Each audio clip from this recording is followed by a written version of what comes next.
Okay, good afternoon or good morning, teacher. I'm going to start with the presentation of my diary of the book 1994, written by George Orwell. So here we have the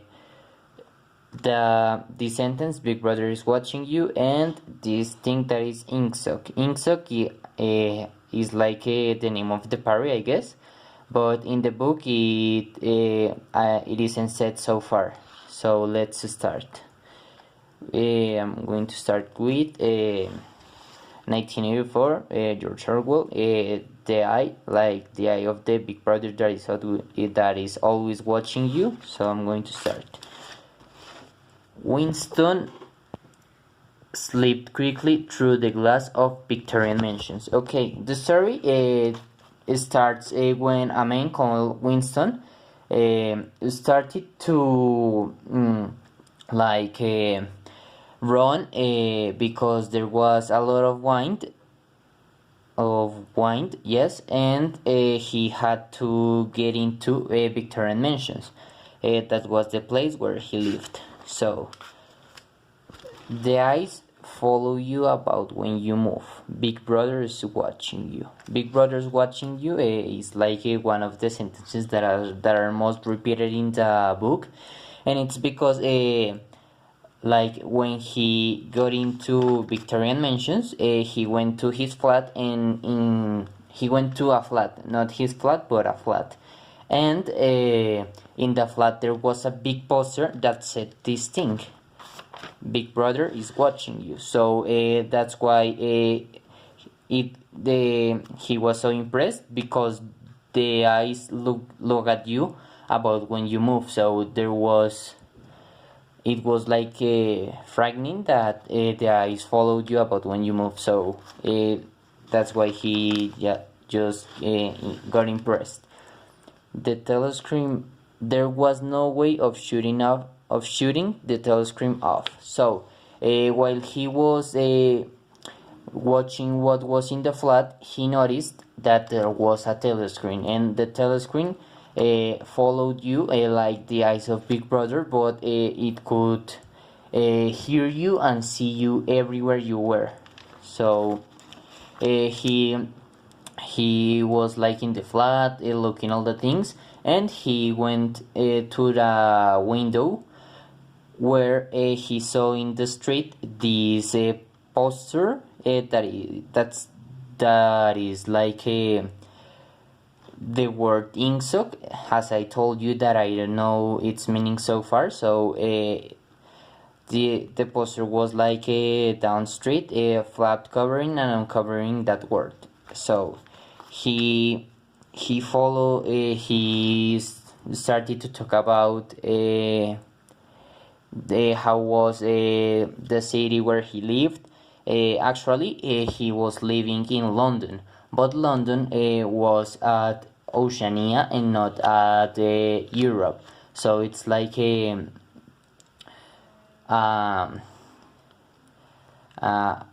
it's like a thing that you don't think it's true, but it happened in the book. So the city was like everything was dirty and everything was dark, but the only things that were like white and beautiful were the four ministries. There is the Ministry of Truth, the Ministry of Love, the Ministry of Plenty, and the Ministry of Peace. They were the four ministries, and they were like the places where the party that was that was in Oceania had like their offices.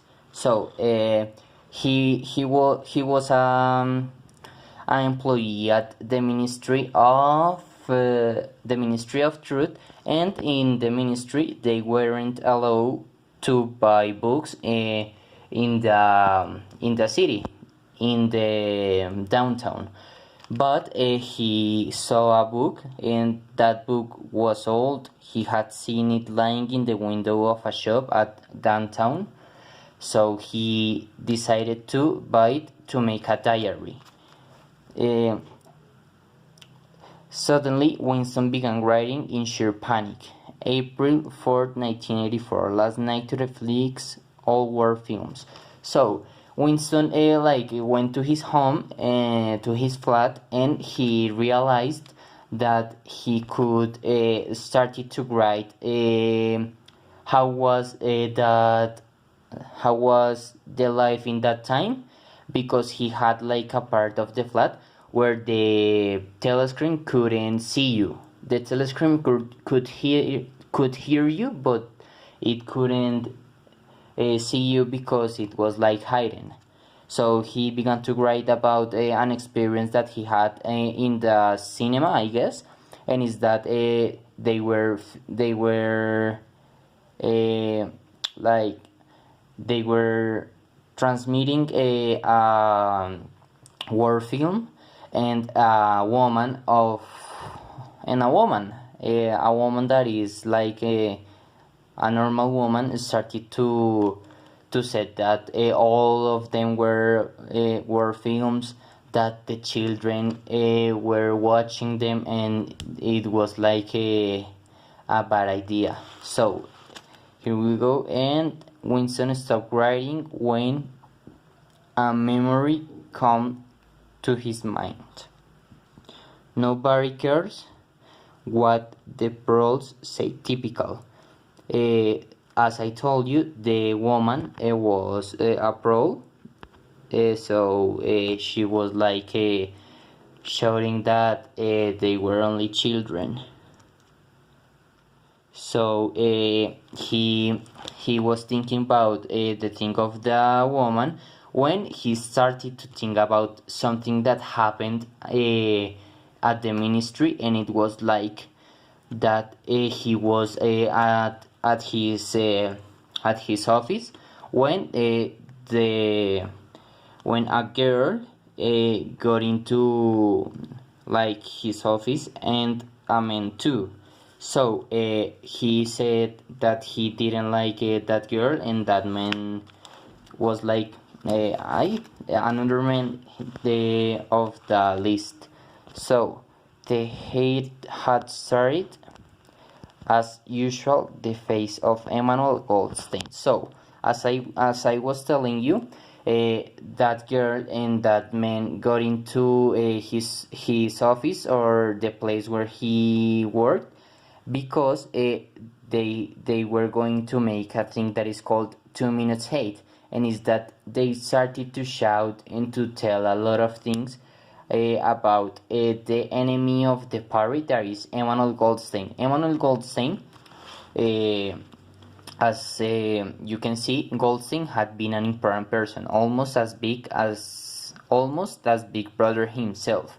So Goldstein was like a person, like a Big Brother, but he started to make things against the party. So he is now, so he started to be an enemy of the party.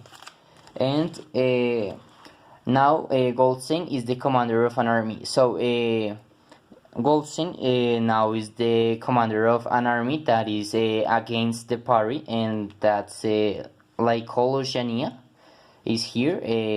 Here is say INSOC, but is like say North America and South America. So Oceania. Here you can see that is United Kingdom, or not United Kingdom, but only England, and is a part of Oceania. Here's Eurasia, here's East Asia, and here's like the place where they were fighting for take control of it. So here's like the map of 1984, and Goldstein was the commander of this army. So they were fighting for this place, and that's why they hated him.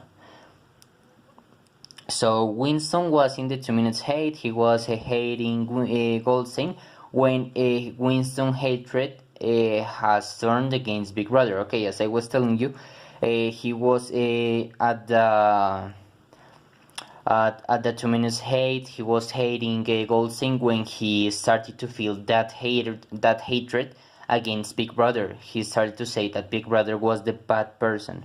And here we go. Then Winston started to feel that hatred that he was feeling for Goldstein and for the Big Brother against the black-haired girl, because he hated her because she was so beautiful, and he thought that he was never going to be with her. So he started to hate her, but the 2 minutes hate finished, and the three slogans of the party stood out in bold capitals: war is peace, freedom is slavery, ignorance is strength. And then he started to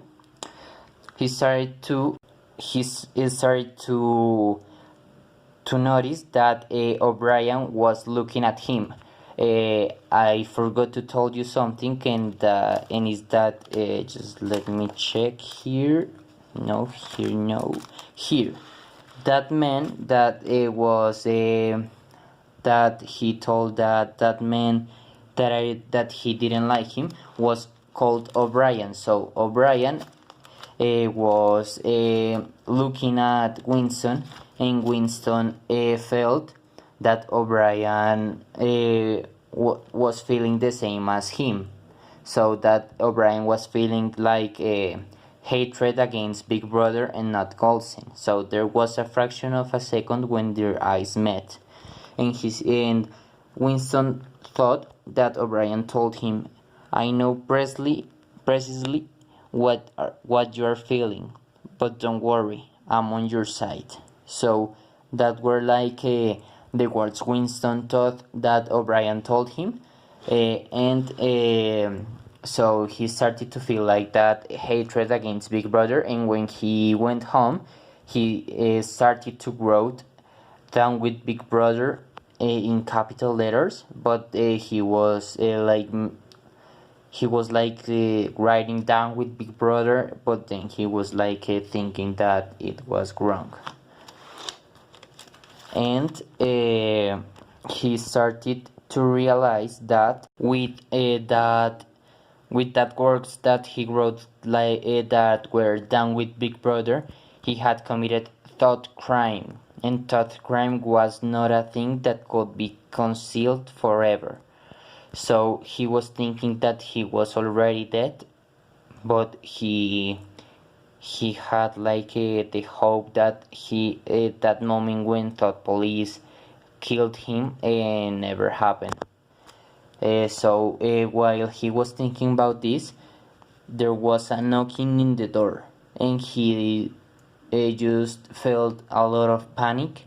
He started to think, it is thought police, they are going to kill me, I'm going to die because of that words. But no,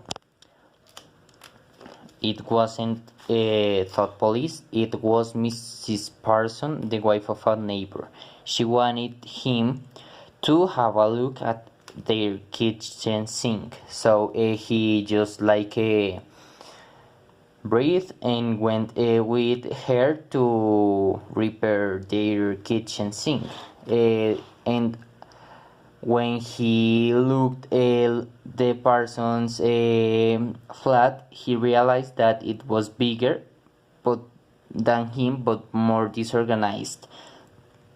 There were a lot of things everywhere. It was a completely mess. So he started to repair everything when when Mrs. Parsons started to talk about her husband, that is called Tom Parsons, and he was a fellow employee at the ministry. He was a Winston's fellow employee at the ministry, so he was like another man working at the ministry. But the thing that was strange with him was that he was very devoted to the party, and he was like one of that people that are always thinking that the party is right, that the party is going to make the things in in the better way. So he was like one of those devout people to the party. So Winston stopped to think about Tom Parsons, and he finished fixing the kitchen sink of the Parsons.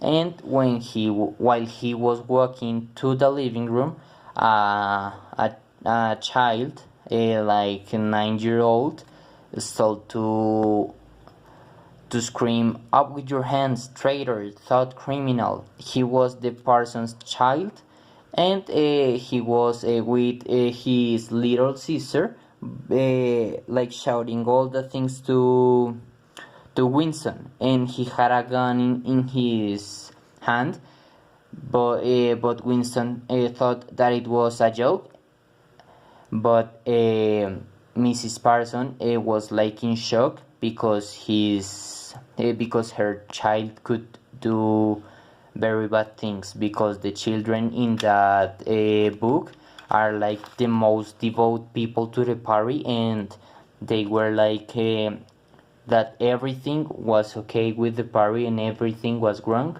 with the people or the things that were against with the party.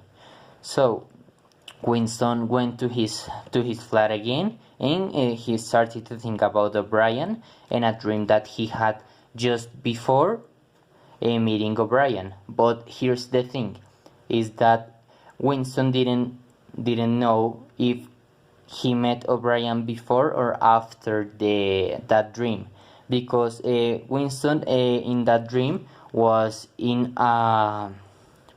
walking through a pitch dark room, and in that room there was a voice of a man that it was exactly like O'Brien's voice, that told him, "We will meet.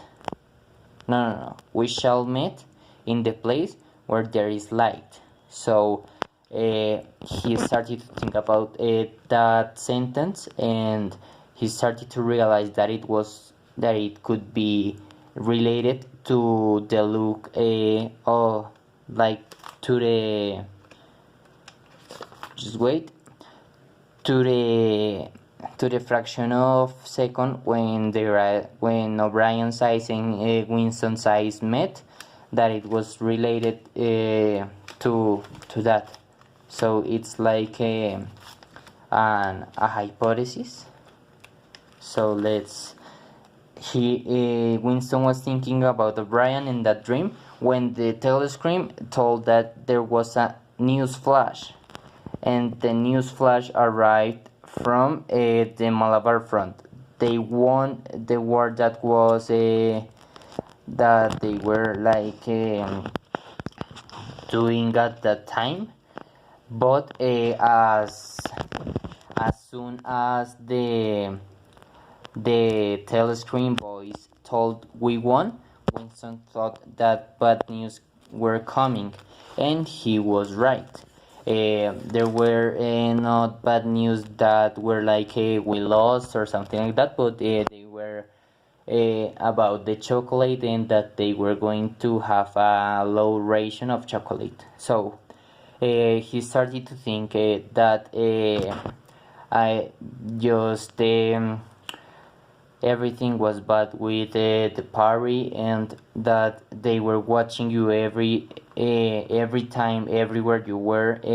They were looking at you, that you didn't have time to think. So he said, "Nothing was around except a few centimeters of your skull." So that's like a little bit frightening. Following with the story, Winston started to think about like the Paris always watching you, and he wrote, "That thought crime does not entail death. It is death." So is that he was already dead, as I told you before, but he was like thinking that he had to write all the things for the future of the country, or the future of the world.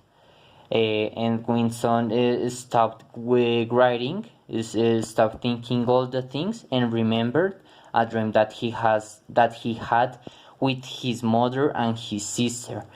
This is like when Winston was a little boy.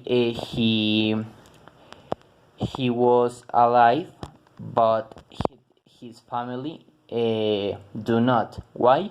Because they died in a, I don't know. In the book, it said that they were sinking in the sea, and I think that it was in a. I think that they were in a ship, and the ship was sinking because of a war, or like a purge of the 50s. The 50s is 1950, so like a purge of the 50s, and Winston's family died at one of them, one of the greatest 50s